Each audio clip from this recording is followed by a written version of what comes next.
अमेरिकेचे माजी राष्ट्राध्यक्ष डोनाल्ड ट्रम्प यांच्यावर जीवघेणा हल्ला झालाय। पेनिसिल्व्हेनियाच्या प्रचार सभेत ट्रम्प यांच्यावर 2 हल्लेखोरांनी गोळी झाडली।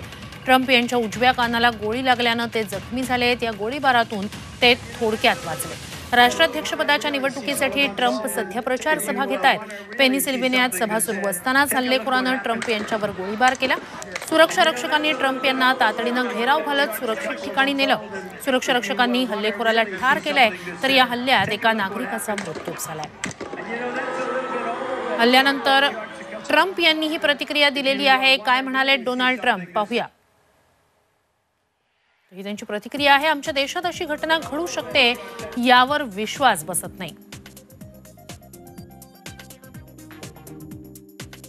ठार झालेल्या हल्लेखोराबाबत अधिकची माहिती नाही। अचानक गोळीबाराचा आवाज ऐकला आणि लगेच माझ्या कानाला गोळी लागल्याचं जाणवलं। गोळी लागल्यानं रक्तस्राव झाला। देव अमेरिकेचं भलं करो।